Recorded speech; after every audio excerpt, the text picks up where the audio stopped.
Get ready to hear the truth about America on a show that's not immune to the facts with your host, Dan Bongino. All right, welcome to the Dan Bongino Show. Producer Joe, how are you today? Hey, the show must go on, Daniel. Always does, right? Hey, big announcement again on Monday. Thank you to everyone out there supporting our show. We are exploding here. We have a big thing coming next week, which I'll talk about. We're looking to dramatically expand Bongino.com to include original content on debunking liberal nonsense. We already have a section of the website called Debunk This, but we're looking to expand. So I have a proposal for you all next week, so don't miss it. I'm hoping you're on board with it. We dramatically want to increase our marketing and our capability. We're about the number 2 or 3, depending on the week, conservative podcast in the country now. We would like to dramatically grow that. So in conjunction with some help from you, if you see fit, I have an announcement for you next week. Also on Monday, my new show starts, NRATV.com. It's called We Stand with Dan Bongino. Thank you, Joe. So please check it out. It's available at 5:30. It's going to be live, 5:30 Eastern Time, 5:30 p. Eastern Time. I'll have some great content for you. I'll be working a lot with my buddy Grant Stinchfield from NRA TV, and please check it out. You're really going to like it. It's NRATV.com. It's free. Just go to the website, check it out. There's no paywall, nothing like that. It's all free. So I hope you check that out. All right. I have been holding this story all week because we got really busy with the Timeline show. Yesterday, we got really busy with combating liberal ideology and their silly boycotts thing. Yeah. And by the way, someone emailed me, Joe, and they said, you said throughout the whole show, boycotts don't work, but then you talked about boycotting the NFL. No, that's not what I said. I said liberal boycotts don't work. Right. I didn't say anything about conservative boycotts. I even mentioned Target. When conservatives boycott, it works. That was the whole point of the show. Mm-hmm. Conservatives never forget. Liberals are pajama boys. They move on the next day to their next fictitious fight. In their Spider-Man pajamas. That's what they do. One day it's men in the women's room. The next day it's Christian bakers. The next day it's the NRA. These people have the attention span of a fruit fly. That was my whole point. Conservatives, though, never forget. Ever. Once they write off Target and the NFL, they write them off for good. That was the whole point of yesterday's show. So I'm sorry. A couple of folks, I guess, missed that, and I understand. But I do got a lot to get to today. Number one, the Broward County Sheriff, Scott Israel. Folks, this was obviously a disaster of epic proportions. I mean, we lost 17 kids. Yeah. But what's troublesome about this is the complete, utter lack of accountability by people in the government sector almost exclusively these things happen, signs are missed, and nothing happens, folks. Nothing. Milton Friedman had this line about spending money that applies in this specific situation and explains the lack of accountability. And don't ever forget it. I've used this before, but it's important you understand this. Friedman said the best way to spend money is you spending money on yourself. There's 4 ways to spend it, right? You can spend money on yourself. And when you do that, cost and quality matter because you are spending your own money. So the cost of what you're buying matters and the quality matters because you're buying something for yourself. You can spend money on other people. The cost matters. The quality, maybe not so much because you may be buying a sweater or something for someone else. So the cost matters for the sweater, but the quality, if it's someone, you're buying it for someone else. Yeah. Other people can spend other people's money on themselves. In that case, cost doesn't matter because you're spending other people's money. If I buy, if I get a hotel room on Joe's credit card, I want the suite. I want the luxury suite. I want the penthouse. Yeah, babe. So the cost, yeah, baby. Yeah. But the cost matters. I mean, the cost doesn't matter, but the quality does because I'm buying something with Joe's money for myself. And these are all increasing in inefficiency, right? Right. The most inefficient way to spend money is other people spending other people's money on other people. That's the government. It's the government takes money from you in the form of taxes and spends it on things not even related to themselves. They spend it on police departments. They spend it on whatever, you name it, Medicare, Medicaid, S-chip, Obama phones. It doesn't matter. Do you name the program? It's not for them. Now, you may say, well, some of them benefit by government salaries. Yeah, of course, that's the case. But the majority of government money is not spent on that person's salary. The federal government budget is close to $4 trillion. Nobody's making $4 trillion. The overwhelming majority of the money spent on other people. So it's other people spending other people's money on other people. That leads to a severe lack of accountability because neither cost nor quality matter as they should. Right. Because you're spending other people's money, so who cares about the cost? And you're buying other people products, whether it's police protection, Obama phones, Section 8 housing. You don't give a damn about the quality because it's not yours. There is no accountability in government anymore. How many scandals are going to break where people seemingly get a free pass for unbelievable malfeasance or misfeasance? The difference being one, being an overt act. Malfeasance being, you trip on the corner, you go to get up and I punch you and knock you down. Misfeasance being you trip on the corner, hurt yourself, and I just walk by you and don't do anything. Both are bad. They're different levels of depravity, though. Right. Either way, though, they're both bad. Government malfeasance or misfeasance, Joseph, is rarely punished. I mean, I had to take some notes on this because the scandals are legendary. Just in the last few years, we had the IRS scandal. The IRS has already admitted to targeting conservatives. Who gets punished, Joe? Nobody. Yep. Lois Lerner. Oh, you may say, Lois Lerner, her reputation's ruined. Yeah, she's on a government pension right now, folks. The Benghazi scandal. Hey. We had 4 people die. What happened there? No one's been punished. What did they suffer? Some reputational damage? These 4 guys are dead. Nobody punished at all. We had an Oakland mayor, Joe. Did you see this story? The mayor of Oakland warning illegals, criminal illegal aliens, some guilty of very serious crimes, warning them that the government was going to be engaging in immigration raids for illegal immigrants who were dangerous criminals. And some of them fled. The Oakland mayor, what happens? Oh, nothing. Nothing. She gets a bad story on cable news. The GAO scandal, the VA scandal with our vets being put on waiting lists to die. Nothing happens. Nothing. Government gets a pass all the time.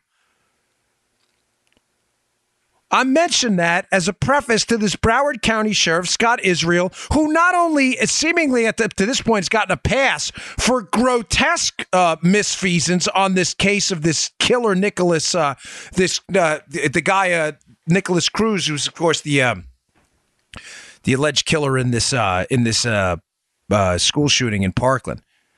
Sorry, it's just a troubling case, folks, and it's just disturbing to even talk about.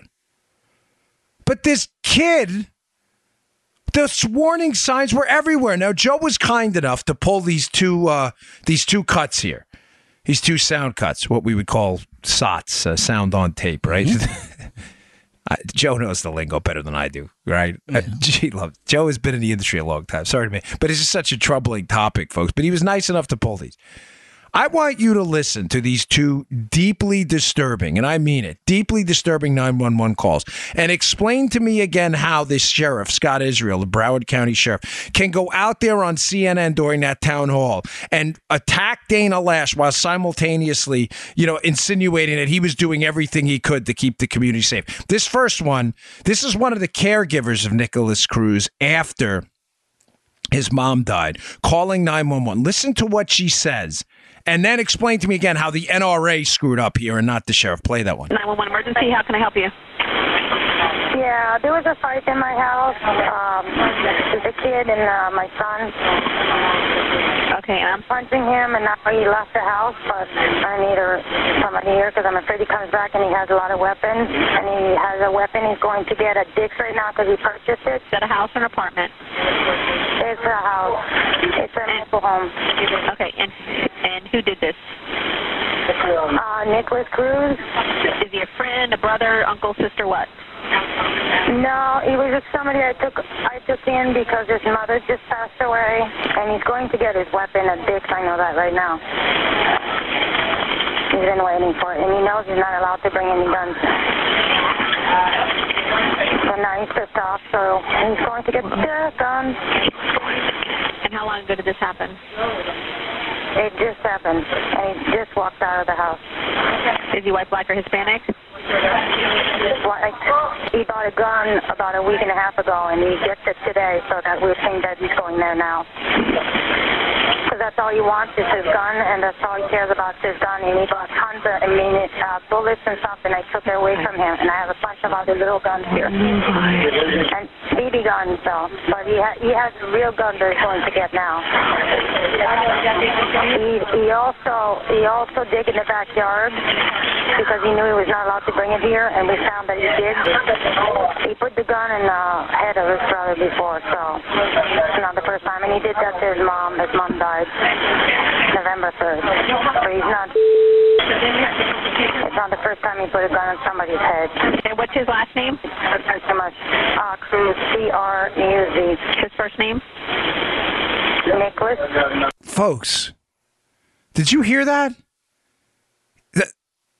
The caregiver there, who is clearly disturbed by this young man, says he gets into a fight with the son. He's going to get his gun, and the end is just beyond troubling. He's put the gun to the head of his, what he said, brother and the mother before. Yep.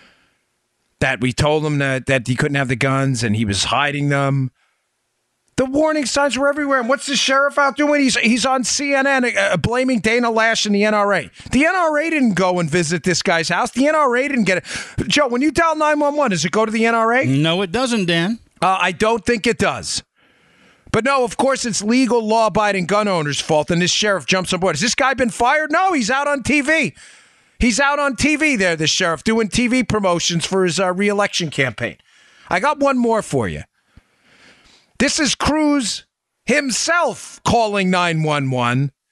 I mean, if this isn't like a warning sign and bells and whistles aren't going off. By the way, folks, this is just a small snippet of the relatively large police file surrounding Nicholas Cruz. Play Cruz's 911 I got call. mad and I started punching walls and stuff. And then a kid came at me and threw me on the ground.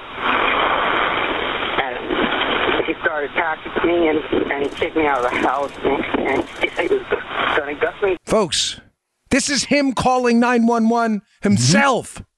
Listen, I'm not going to get lost in the number of calls to the house. It may have been 5. It may have been 10. I've heard every number from 45 to 39 to 13, depending on how they categorize the call. It doesn't matter. The warning signs were everywhere. When are we going to get some darn accountability in government? These people get a free pass over and over and over again. It's disgusting.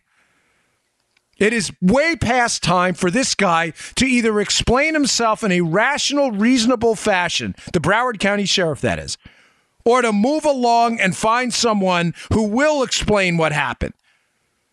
The NRA did not get those 911 calls. The Broward County Sheriff's Office did. Combine that with the fact that there are multiple reports now that deputies who showed up at the scene, who may very well, Joe, have wanted to go inside, and knowing most cops, I can only imagine they did, were told to form a perimeter outside, which, ladies and gentlemen, no police department I know of trained in active shooter response training, whether they use the alert system from the FBI or any other system, is trained to stay outside during a police shooting. That was the old days pre-Columbine. Set up a perimeter, wait for a hostage situation. That is not what police departments are trained to do anymore. Why were these deputies instructed to form a perimeter outside, according to multiple news reports? When is this guy going to step down? He said, I gave him the badge, I gave him the gun, I gave him the training. What they did with it, clearly you gave them the wrong orders too, or the wrong training, because that's not how they responded. Unbelievable. Unbelievable story. Thank you for pulling those you're welcome, cuts, Joe. But just, you need to go, and go right now, Mr. Broward County Sheriff. Get off TV and go back to the private life. Gosh, we need some accountability. This swamp is disgusting. Never, ever, ever. Other people spending other people's money on other people. The quality never matters of the service. It's really sad. All right, I've got a couple other stories I want to get to today because there's a lot going on in the news. I want to talk about, I didn't get to the Trump meeting, press conference, policy session in the Roosevelt Room at the White House on guns. There were some interesting things that were said there that I have, some issues with there, and I want to be sure we get that out there. Before we get to that, today's show brought to you by buddies at GoTenna. Listen, I'm a big fan of preparedness, whether it's My Patriot Supply or other products we sell that would lead you to have a more safe and secure home. But GoTenna is a really good option for you. GoTenna, it's like antenna with a go. It's GOTENNA.com. GoTenna.com. It's a tiny but mighty device. It pairs with any smartphone to enable the first 100% off-grid mobile long-range consumer-ready mesh network. It looks like basically a USB stick, like a bigger USB stick. It allows you to communicate using your cell phone with not being on the grid at all. You're going out hiking in the middle of nowhere. You're overseas with your cell phone, and you don't want to pay, Joe, for an overseas plan or overseas extension. All you need is a GoTenna. GOTENNA.com. It sends texts and GPS locations immediately and automatically, privately, one-to-one, or to groups, or as public shouts without any cell service, routers, towers, or satellites necessary. Great in an emergency, by the way. Perfect to maintain connectivity and create a backup network when off-grid exploring. Maybe you have a boat, you're out in the ocean, you got another friend in a boat out there. This is terrific for that. When traveling internationally or emergency situations where power and consequently cell service is unreliable and unavailable, GoTenna is your solution there. GoTenna.com. Again, it's a new revolutionary technology. It's the first company of its kind to use phones to communicate without any of these satellite services around or cell services. The future's now. It's compatible with any iOS or Android device. Helps you leverage the smartphone you already have in your pocket. It extends your network and strengthens communications. Plus, the more friends that join, the stronger it gets. Whether you're spending time outdoors or preparing for an emergency, GoTenna is vital where this stuff is unavailable. Wi-Fi, you don't need any of that. You just need your phone and the GoTenna. This thing is terrific, folks. Here's a promo code for you for a really nice savings on this. Dan35, that's my first name, Dan, D-A-N 35. Go to GoTenna.com. That's GOTENNA.com, GoTenna.com. Pick this up today. Great to have in an emergency. And use promo code Dan35 for a nice savings on the product. It's great in an emergency. Again, you don't need any tower, Wi-Fi, any of that stuff. GoTenna.com. Okay, so they had this conference at the Roosevelt Room, press conference, where Trump had some lawmakers there, and they were talking about guns. And some things that came out in the press conference were interesting, and I wanted to be sure I addressed them. Listen, let me just get this out of the way by saying I support the president.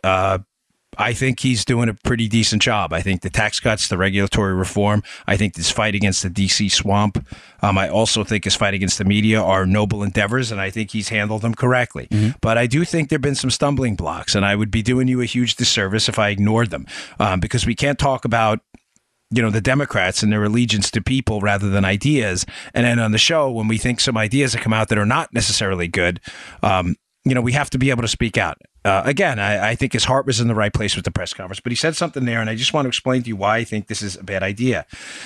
He had mentioned something about due process and how we should take the guns first and worry about due process later when it comes to people with mental health issues. And there's a couple problems with that, folks.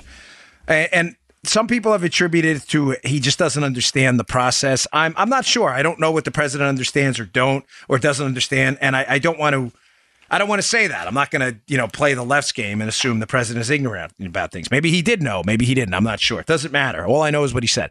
And what he insinuated was that we should, take the guns first in a situation like that and worry about due process later. Well, in multiple states, matter of fact, I'm pretty sure across the country, they have these emotionally disturbed person laws called the Baker Act here in Florida, where if you're a danger to yourself or others, the police, in fact, can take your guns. Now, they have to give them back after a certain period of time without a judicial proceeding. So that's kind of a non-issue, which confused a lot of people. When we're talking about the immediacy, Joe, of removing a person who is, deemed a danger to self or others from firearms. Mm-hmm. That's not immediately. Now, it may be a longer-term problem because they can get the guns back, and that's fine. But a couple things I wanted to bring up here. Number one, folks, there are unintended consequences if we were to write a law where if you're deemed mentally ill, that you are not allowed access to guns. And let's say you don't get due process. Say you get a diagnosis, whatever it may be, depression, general anxiety disorder, check out the DSM. There is literally a book called the Diagnostic and Statistical Manual of Psychiatric Disorders. You can check it out yourself. There's an entire book of definable mental health disorders. Folks, let me ask you a question. Think about the unintended consequences. The revenge of unintended consequences is always, always something we should be concerned about. Joe, if you have depression and you are let's say an owner of a handgun for self-protection, you need it, whatever, you carry money, you have a business, or you just feel like you should be able to defend your home and family like most of us feel. Are you going to go to seek a mental health professional to seek help if your depression, let's say, worsens a bit and you know that your guns could be taken away? No, I wouldn't. No. I know most people wouldn't either. Folks, you have to remember, these are policy. The implications of this policy are not cut and dried. If you set up a system where due process goes out the window for mental health, people are not going to seek mental health treatment, which will worsen the situation. Now, compound that with the fact that the overwhelming majority of people with a mental health disorder are not violent. They are not. And I wonder now why the left, which is always so concerned about identity politics and discrimination, why the civil libertarians on the left are jumping on this bandwagon here, so-called civil libertarians, Joe, to remove the constitutional rights of people with mental health disorders, despite very little evidence that people with mental health disorders are more violent than anyone else. And they're going to avoid, by the way, seeking mental health treatment, folks. There are unintended consequences for this stuff. It is a bad idea. I'm sorry, but due process matters. Now, should we make an effort over time through a legal proceeding if we believe someone with, you name the mental disorder, schizophrenia, any affective disorders, whatever they may be, should we make an effort over time to establish a legal process by which, if these people are obviously in the Nicholas Cruz case, are threatening people and are a danger to self or others, should not be able to obtain weapons? Of course, that's common sense. But they should be subjected to the same due process as anyone else. It's not right, folks. I'm sorry. And it was a bad call. And I believe his heart was in the right place. From what I've heard from a lot of people, he was deeply affected by some of the imagery of what happened in the Parkland shooting. I can't imagine what that scene looked like. The horror of it. But we live in a constitutional republic where decisions are difficult and they have ramifications, and we have to be cautious of that. Now, not to pile on here, folks, but also one more thing you mentioned about reciprocity. The reciprocity agreement, there seemed to be an insinuation that he's looking to sideline reciprocity right now, which is a bill that passed the House that would allow concealed carry holders who get a concealed carry permit in one state to, cross state lines. Folks, this is a common sense bill. I don't understand why the left objects to this. A constitutional right in Florida to carry should be the same constitutional right anywhere else. Why, when you go to New York, you have to then forfeit your constitutional right to carry, despite the fact that you had the right to carry in your own state, is absurd. We shouldn't sideline that. We should push that. It will make the country safer, not more dangerous. Concealed carry weapon holders, permit holders, are some of the most law-abiding people on the planet. I objected to that strongly. I thought it was just a really bad idea. Let me just read to you one more thing here, Joe. Why this, and now, I like to get into the political ramifications too. I know it sometimes seems shallow on these issues, but it's important, folks. Listen, politics is a projection of power. If you can't win the political debate, you can't win the debate about power at the end of the day either. This is a loser for anybody in the White House or anywhere else, this gun control issue, this push for more regulations that will have no impact on crime at all. From today's Wall Street Journal, Joe, this is why, and they're insinuating here based on this data that this is not going to be a winner at the polls. Most Republicans, Joe, and half of all independents live in a household with a gun. According to Pew Research, just 25% of Democrats do the same. Guns are very rare in heavily Democratic urban areas, very common in Republican rural America, and fairly common in the contested suburbs. Culturally, this means that Democrats live in a social circle where few own guns and many view them as an unmitigated evil with no redeeming qualities. Following a horrific mass shooting, they wonder when the rest of America will wake up and agree. But most Americans have a more nuanced view. Rather than seeing guns as evil, 67% of gun owners say it makes them more safe. This is a loser, folks. It's not a winner politically either. Now, I say all the time we should do what's right. We should not do what's easy, regardless of the politics. But in this case, what's right may not be what's easy, but the politics work too. Establishing more obstacles for legal American law-abiding gun owners to obtain a firearm to defend themselves while criminals get them on the black market is not a recipe to make us safer or for political success. It is a big mistake. This matters to me. I've had a gun for a long, long time. They are just tools, folks. That is all they don't shoot themselves. Yep. They don't have magic powers. They are just tools. That is it. All right. This story blew me away yesterday. Sometimes I share personal stories. So I've been bouncing around and doing the high school tours with my daughters, getting ready to go to high school next year. Mm-hmm. My oldest. And while I'm in the parking lot headed in, I ran into a couple supporters. So if you're listening to the show, nice to meet you yesterday. But I saw this article come up from 2017 from a friend of mine, Diana West, who it's at the Daily Caller. To be clear, it's a 2017 article. It'll be up at Bongino.com. Read it, please. If you're on my email list, I'll email it to you. You can subscribe to my email list at Bongino.com too. Again, we're thinking about putting more original content up there. It's going to blow your mind. A daily debunking section, which will be terrific. You can already check out Debunk This for our good, some of the good historical pieces we've linked to, but I'm thinking about putting original stuff up there. But this article is amazing. Remember, Joe, how I always say in these things, remember the names, especially with the Clinton email case and the Trump-Russia fiasco, the nonsensical scandal. You know, those of you listen to the show know it's been a big part of the show. I just wanted to quickly cover something because I read this piece. Again, it's from 2017. I was like, wait, what? Like, it blew my mind. So if you were listening to a show a few days ago, I see Joe's like, where is she going with this? I mentioned a Silicon Valley type Russian project they were doing in Russia to establish a tech hub in Russia. Yeah.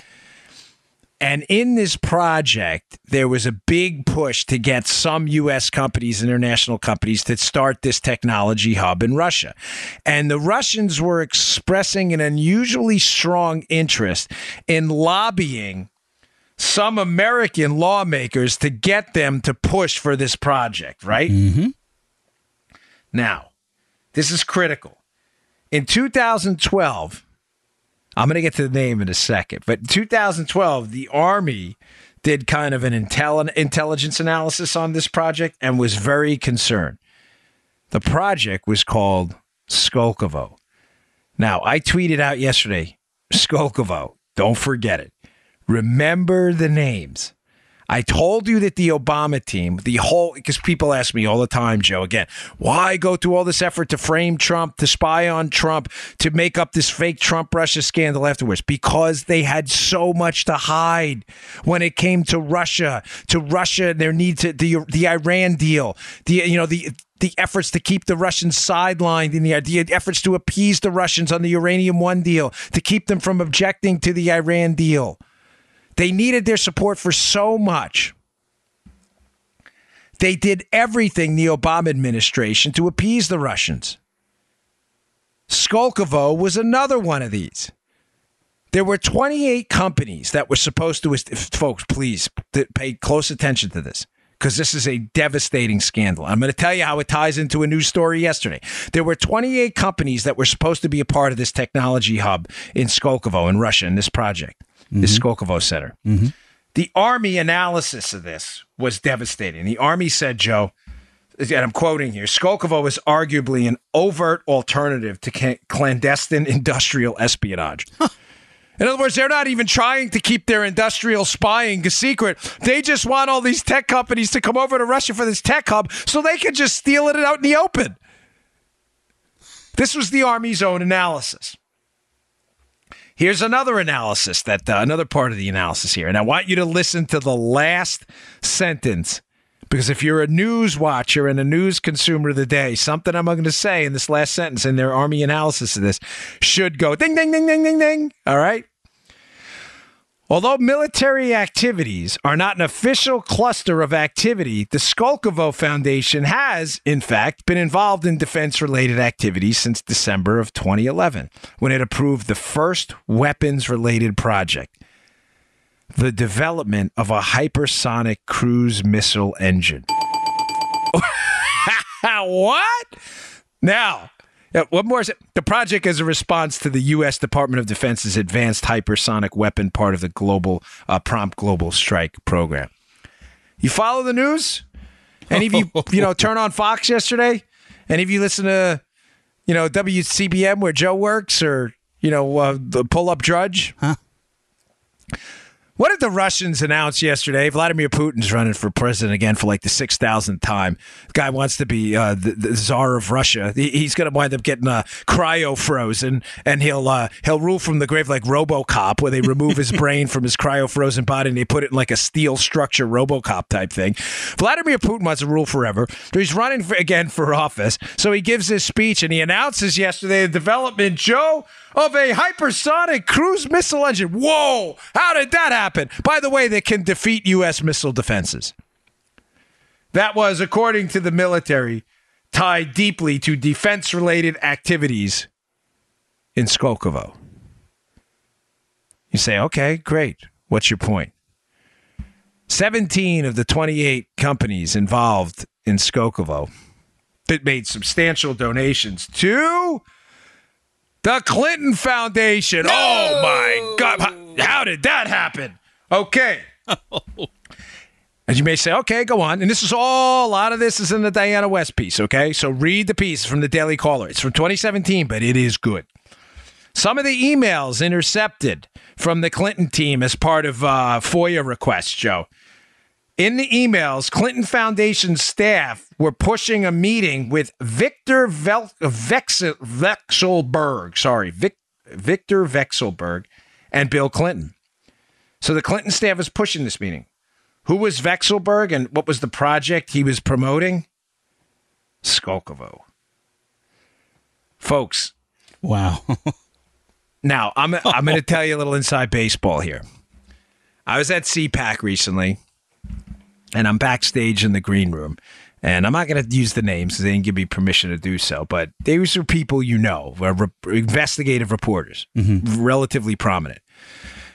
And I got into a conversation because I'm pretty confident Skolkovo is going to be another big shoe to drop in this case involving the Obama administration and their ties to Russia. Not Trump's ties to their ties to Russia. The real Trump-Russia scandal is the Obama team and Hillary. The Clinton team clearly was pushing this Skolkovo project based on emails, based on a push to have a meeting with this guy, based on donations Clinton got from Renaissance Bank, Bill Clinton to go give speeches based on the donations made to the Clinton Foundation from companies involved in Skolkovo. Now we know that one of Russia's most deadly weapons was at a minimum tied to technology developed at Skolkovo. Weapons used to potentially destroy us. Mm-hmm. But when I was backstage, I was talking to this investigative reporter, and I said, I think Skolkovo is a big deal. He said, he looked at me, Joe, and he goes, you have no idea. I may not. In other words, he knows something. He probably knows things I don't. I'm just saying, remember the names. Remember Skolkovo, folks, because this is a really, really big deal. Just yet, look up the stories. Just Google Russian missile. You'll see it come right up. Yesterday, they announced the development of a weapon designed to destroy us, make no mistake, that was developed at a project supported by people who made donations to the Clinton Foundation. And Bill Clinton, was pushed to meet with these people. There is so much dirt getting ready to come out on these people. I'm telling you, folks, it is a disaster layered upon an abomination, layered upon a catastrophe. All right, I got a lot more to get to here, so I'm going to move along because I feel like on this Friday show, if I don't get to this stuff, you know how it is, Joe. Yeah. By next week, the story's already, given that, the one thing about the Trump team, they're never boring. You miss the news for 5 minutes and it's over, Johnny. Yep. Okay. Again, it pains me to do this because I really do support the president a lot. I think he has the guts and the gusto here to leave a footprint on the country we haven't seen since the Reagan years. But again, it pains me to say this. There were some very, very bad decisions announced yesterday. Really bad. And I'm not talking about the gun issue. I think that we can solve. I think, there's a lot of good voices at the table, and I think the president will come around on due process.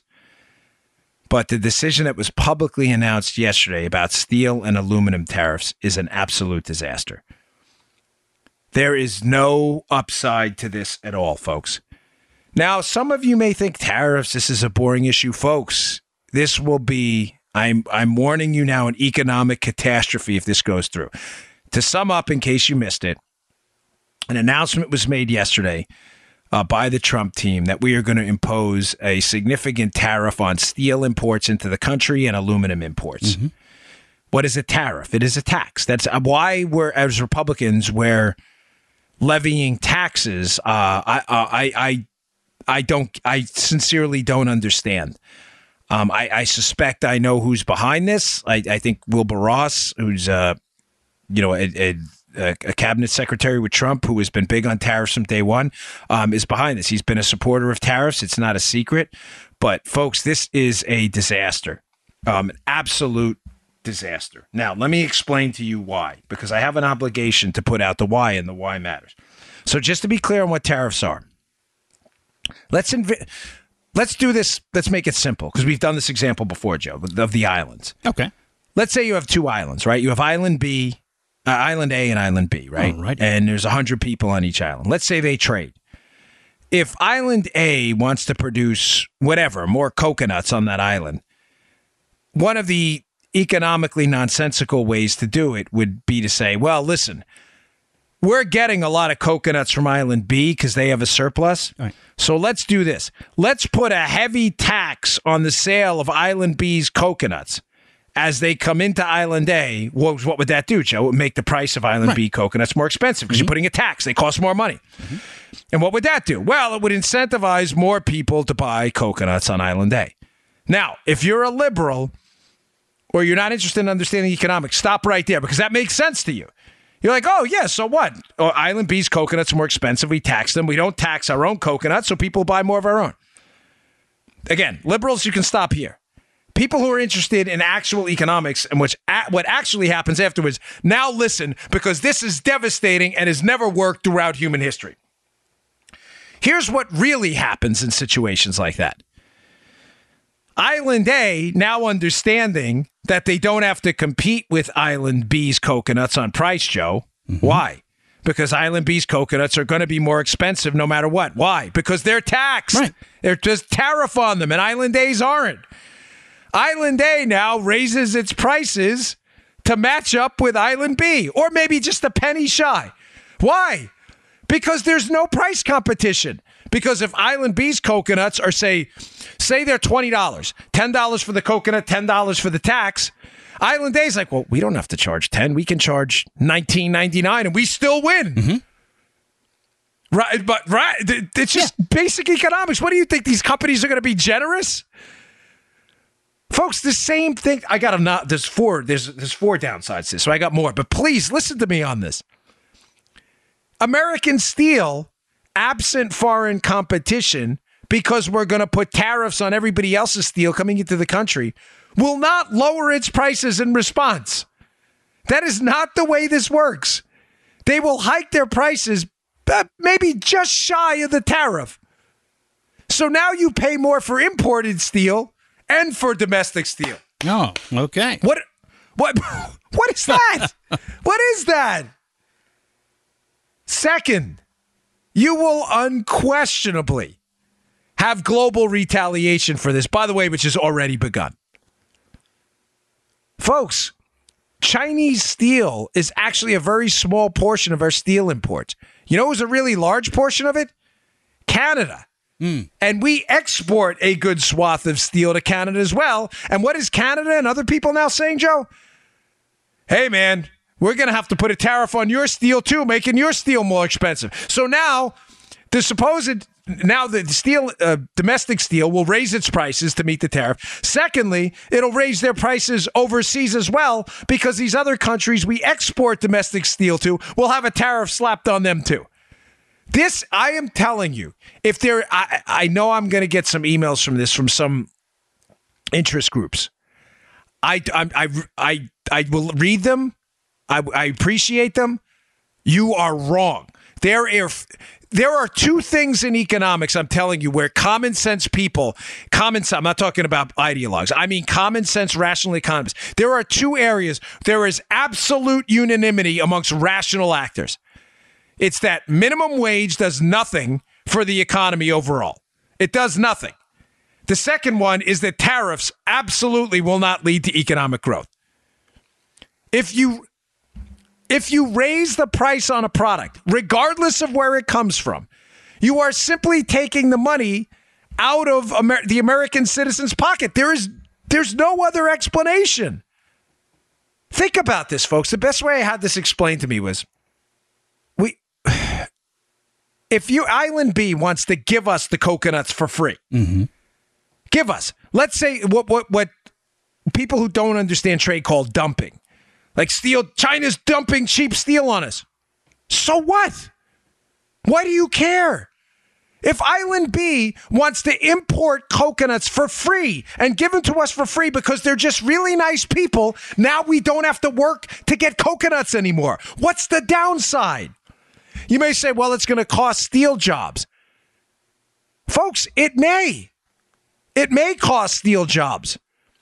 But those jobs and those resources will be allocated to other. I know this is hard and it's pay. I get it. Believe me. I understand. Like, that doesn't sound good, Dan. It's going to cost steel jobs. It may. It very well may. But folks, the automobile cost horse and buggy jobs. This is stuff I've been there. I'm not speaking with forked tongue, okay? Joe, you can vouch for me on this.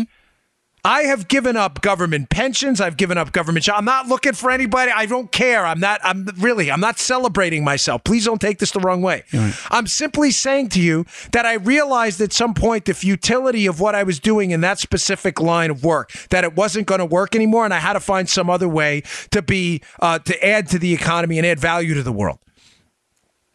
If someone wants to give you something for free, you take it. Now, no one's giving us anything for free. But folks, raising the price of it, forget about taking it for free. Raising the price of it dramatically is not going to help anyone. They are going to retaliate, and domestic industries are just going to increase prices. By the way, you know I never say this stuff without backing it up with facts. I've got some data for you.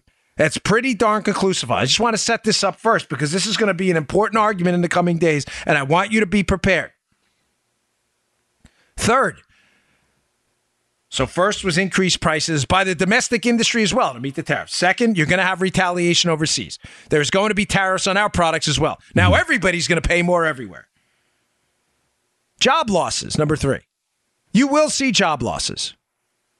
Why will you see job losses? Because there are far more people who work in steel consumption industries than people who produce steel. Oh, you want the numbers? There are 6.5 million people who work in industries that heavily use steel. There are 140,000 people producing steel. When you raise the cost of steel for 6.5 million people using it, to so-called support the jobs of 140,000 people producing it, which you're not even supporting their jobs because I'm telling you other countries are going to retaliate. You are guaranteed to see job losses because of it. Let me ask you a simple question to put this to make this job losses point more salient and clear. You want to pay more for your house? Simple question, yes or no? Well, of course I don't. Then you cannot support a steel tariff. There is no way you can support a steel tariff and say, I want to pay less for a house when I'm in the housing market. Because steel is a heavy component of some house building and construction. You want to pay more for your rent in your office? No, I don't. Okay, then you don't support a steel tariff. You want to pay more for your car? No, I don't want to pay more for my car. Okay, then you don't support a steel tariff. What do you think one of the main inputs, Joe, into a car is? Steel. So now the cost of cars goes up. And then what happens? People buy less cars, which means the auto industry hires less employees, which means they lose jobs. I've got more data on that. Don't let that go. I just want to set it up first. Fourth, let me give you an example here about what they call, quote, competitive difficulties in some reports. Mm-hmm. What are competitive difficulties? I was listening to an economics lecture once. It was fascinating. They were talking about a case study of the Brazilian computer industry. I've spoken about this before, Joe. Brazilians had a brilliant idea once, too, that they were going to be a technology center of the world, which is great. You can do that.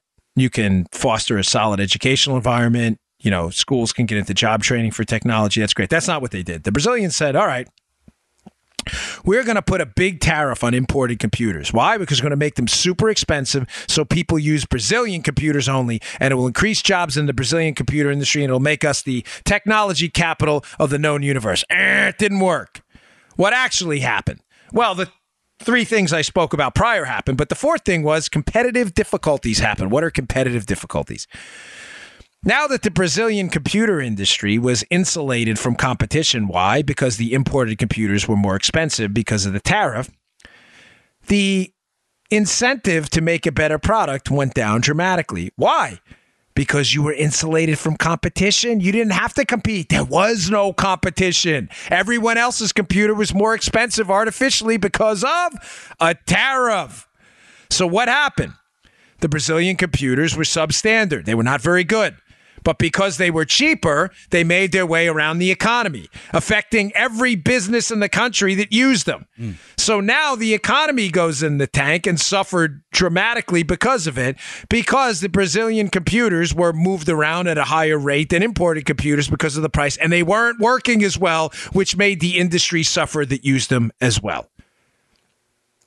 Folks, this is not going to work.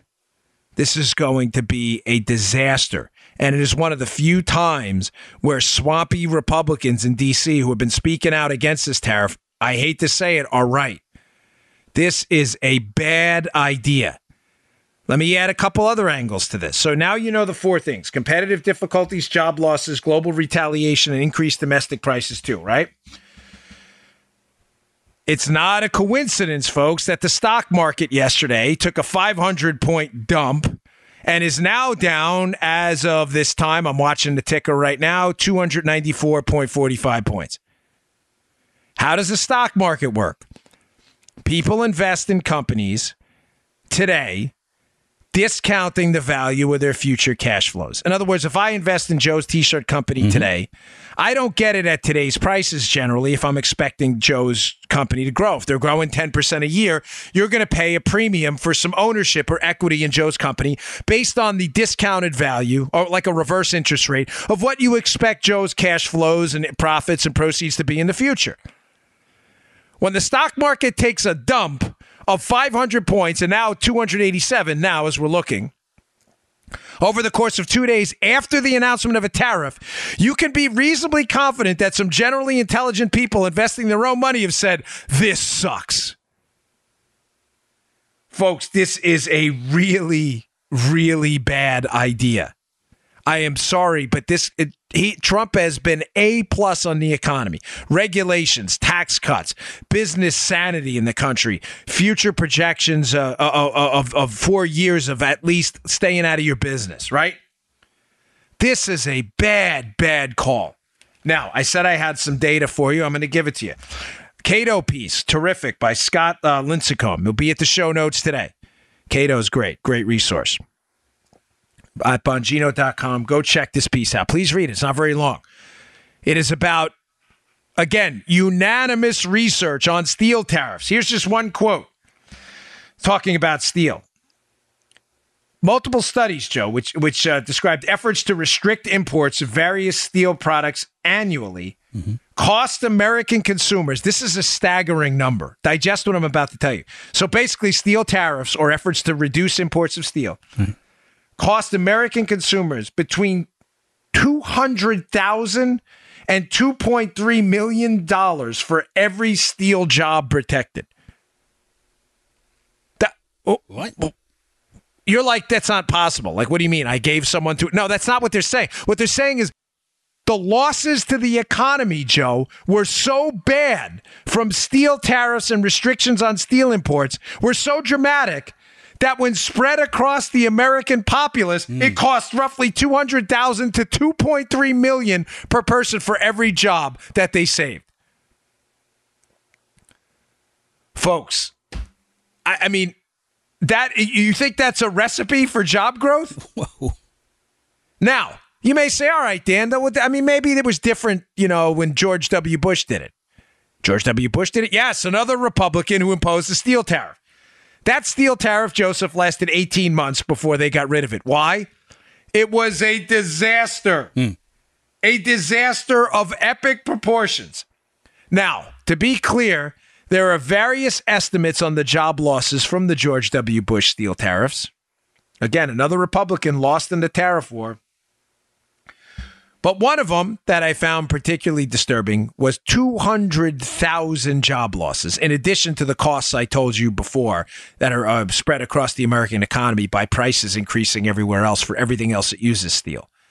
200,000 job losses after 18 months the Bush tariffs went out the window. Folks, this is an atrocious, horrible idea. Please fight against this. Email your legislators, call them at your House of Representatives, your senators. This is a really bad idea, and I'm saying it because, listen, every president has missteps. I genuinely support this guy. I think he has his head in the right place. I think sometimes he gets misguided, though, by bad advice. He got really bad advice on this, and it's going to require us to say something. And you know what? If some people on the other side of the aisle want to get on board and fight this too, then this is the perfect opportunity for some form of bipartisanship. This is not going to help. I'm telling you, if this goes through, it is going to take a substantial cut out of economic growth for next year. It's a big mistake. Okay, moving on. How are we doing on time here? All right, we're good. All right, I got a couple more I want to get to here. Hey, really, really cool story I saw at Judicial Watch. It'll be up at the show notes today. Again, you know where to find it, Bongino.com. I hate to keep saying it, folks, but this is how we pay for the show. And, we're trying to, you'll see next Monday, we got some ideas to expand the marketing platform and things like that. So forgive me. I don't mean, I'm not P.T. Barnum here, it's just that as the show grows, as Joe knows, it's getting expensive for a number of reasons, and we don't want to be under pressure here to have to put 6,000 ads in the show, okay? I'm trying to keep it between, 1 and 3 spots per show. As you've seen, we've kind of cut it down a little bit even over the last few days. So we're trying to keep it inexpensive, so forgive me. But Bongino.com is my website, and that's where I'll keep these show notes, and it does help if you go there and read them, so thank you. Crazy story. Judicial Watch, I missed this somehow. I don't know how I did, but it ties into one of the big shoes to drop, I think, coming up in the Trump-Russia, Clinton email, Uranium One scandal. It's all one big mishmash of government malfeasance, right? Mm-hmm. I told you before about Skolkovo, how we'll see more about Skolkovo in the future. But here's another story that Judicial Watch has out about these private emails. I shouldn't say private emails. That's a bad way to phrase it. These cryptic pseudonym accounts that government officials in the Obama administration were using to communicate. Now, a lot of them had them. One of them was Lisa Jackson, the former EPA administrator. They had this, the way these things were found, just to be clear, folks, is they issued a lot of FOIA requests, Freedom of Information Act requests, whether it's Judicial Watch or others, other investigators, reporters and stuff. And they found a vacuum, like a black hole of emails for people. In other words, like when I was in the Secret Service, my email at the time was at dbongino@usss.treж.gov. I think that was that probably was it. I was not active anymore, obviously, but that was my government email. That was my official account. What they're finding, this pattern with Obama I'm going to tie this up for you in a minute, with Obama administration officials, is they had fake names. So Lisa Jackson had an account, Joe. Richard Windsor. That sounds like there may be a movie someone saw that in. Any kind of movie we'd be watching in a family-friendly show, So, Summer Rain, Richard Windsor, or whatever. You know what I'm saying? I don't know where they got that from. But Richard Windsor was the account she was using to communicate with. Now, it was an EPA account, but it was a different name. Why would you do that? Well, you would do it to hide your communications. Is there any other legitimate reason, folks? My name's Dan Bongino, okay?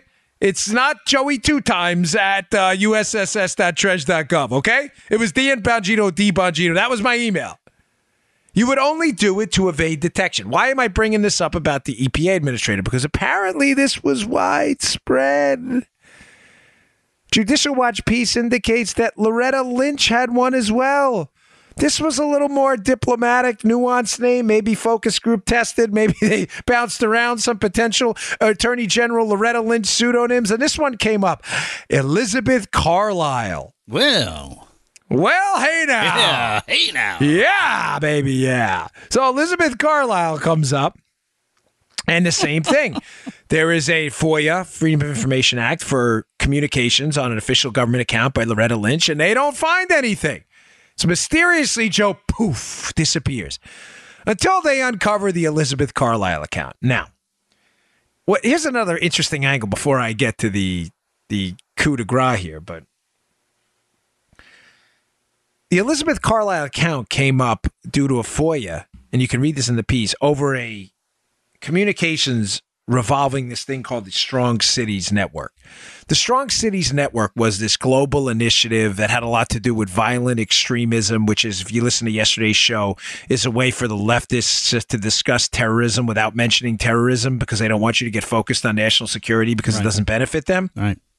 So there was a FOIA issued, said, hey, what's the Justice Department, Loretta Lynch, the Attorney General, what's their involvement in this Strong Cities Network thing? This is a strange project. We're not really, we're not all on board with this.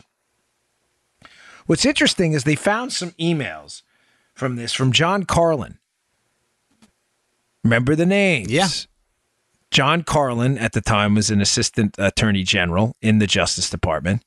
In one of these emails, by the way, they found out that he was touting this Strong Cities Network at an event sponsored by the Southern Poverty Law Center, which is a radical far-left organization that is anti-First Amendment and tries to suppress conservative voices, right? So Carlin was touting this Strong Cities Network. Why am I bringing up Carlin's name? Because some communiques apparently happened between people in the Justice Department about this Strong Cities Network, and it appears from the reading of it that a Carlisle email, Elizabeth Carlisle pseudonym email, may have been involved. Who was John Carlin? Carlin was later the head of the National Security Division in the DOJ and one of the central figures in the spying scandal on Donald Trump. He was also the guy that resigned right after a FISA court reevaluation of the spying operation the NSA was involved in, which was pretty damning. He resigned right after that. I've said to you over and over that Carlin's shop in the National Security Division was one of the few shops in the government that was not subjected to Internal Affairs Inspector General type review. Therefore, they could act relatively unfettered in the spying operation on Trump. Carlin was the head of that. Carlin had to know about the spying that was going on Donald Trump. He had to. Carlin was also Bob Mueller, the special counsel's former chief of staff. What does this have to do with anything? Did Carlin have one of these emails too? Did Carlin have a Tommy 2 times email? Tommy 2 times at doj.gov or whatever? Honestly, I don't know. I'm asking a serious question. Any sources out there? You want to contact me? I mean, real sources. All I'm saying to you is I brought up to you during the entire timeline and during 628, all the episodes I did on this Trump-Russia thing, that the shoe to drop was going to be Obama's emails to Hillary Clinton. We know they're out there. What I'm suggesting to you is maybe there are more. How many people in the government? Now we know the EPA administrator. We know the Department of Justice. We know, it seems that Carlin had some communications in here too with these people. Carlin, who was, there's no way he didn't know about the spying scandal going on. Joe, is there an entire network of communications going on out there using fake addresses? And I'll leave you with this. Is one of those, I should say fake names. Is one of those fake names going to turn out later on to be a Barack Obama account? And did that Barack Obama account communicate regularly from, say, what is it? The White House email domain, I think, is who.eop.gov or something like that. Is there a Tony Smith at whatever, whitehouse.eop.com, whatever it is? And is that Tony Smith, Barack Obama? I'm just saying, folks, I know for a fact, it's been widely reported that there are emails out there from Obama to Hillary on that private email server. Maybe there are more Barack Obama emails as well to other people. And this, I mean, that would be... It would crack everything. I mean, if that's out there, it would crack everything wide open. I think he's in a lot of trouble to begin with, just for emailing Hillary on this private email account she had. But there could be more, and I want to throw that out there. And I don't know. I found it interesting. I know I don't like to leave open questions. Nothing worse than watching a movie and not understanding it. You know, Joe, you ever see like, what was that movie? Vanilla Sky with Tom Cruise? I still don't get that movie. I don't understand it. What the hell happened to them? Was he dreaming? Was he not dreaming? But I'm putting it out there to be fair, not to leave you with, how do I leave you in suspense kind of thing. This is fair. Now we know there are multiple emails. We know Hillary emailed Obama. We know pseudonyms were being used. I'm suggesting to you there's a strong likelihood that Obama may have had one as well. He may not. But if it breaks in the future, I think that would be just catastrophic for the Obama team. All right, one final story I'll have at the show notes today, which I'd like you to check out, because yesterday we hammered the Democrats on identity politics. They are in love with race baiting because that's all they have, folks. Yesterday's show was a pretty deep dive into how the Democrats are devoid of any policy ideas and solutions. Their agenda is control over your money, your health care, education, everything. That is all they want. The means to get there to them is frankly irrelevant, and they use identity politics as a vehicle to get there. In other words, you're black, oh, conservatives hate you. You're Hispanic, conservatives hate you too. You're Muslim, you're a woman, it doesn't matter. Conservatives hate you, and they will put you in that group, and they will demand you stay there. In other words, if you're black and you're female, they don't want you voting as a mother for your kid's future safety. They want you voting as a black female. Does that make sense, Joe? Yeah. Motherly priorities are obviously not the same as identity politics priorities. Oh, what do you mean? I can get school choice for my kids if I vote Republican? Well, the Democrats say, you don't want to do that because Republicans hate you because your skin color. That's the Democrats' only line of attack. They're not even hiding it anymore. Chuck Schumer, there's a story by Amber Athey in the Daily Caller. I'll put in the show notes today. Did you see this? Did you see the story? Yeah. There's the district court judge. There's a district court judge up for Senate confirmation. Last name Quattlebaum. Chuck Schumer gets up on the Senate floor and he's like, I'm not voting for this guy. And here's the quote. Because he replaces not one, but two scuttled Obama nominees who are African-American. So this basically Schumer gets on the Senate floor, Joe, and goes, hey, listen, I'm not voting for a white guy here. And so, listen, the story's gotten viral. Tucker covered it last night, but on his show, and I think I'll be on tonight if you want to watch. Folks, they're not even hiding it anymore.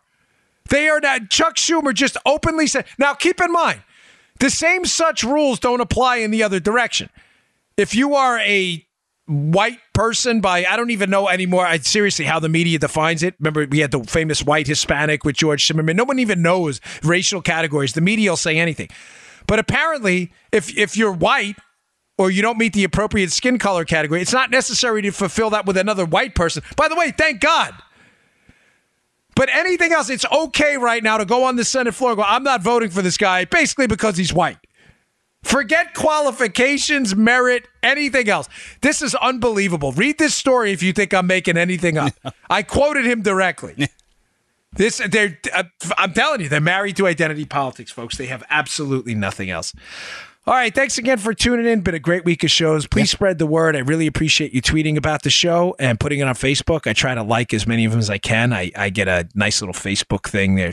I can see my last name when it comes up, so I really appreciate it. Thank you so much. It means the world to me. Go to Bongino.com, check out the shows, and I will see you all on Monday. You just heard The Dan Bongino Show. Get more of Dan online anytime at conservativereview.com. You can also get Dan's podcasts on iTunes or SoundCloud. And follow Dan on Twitter 24/7 at DBongino.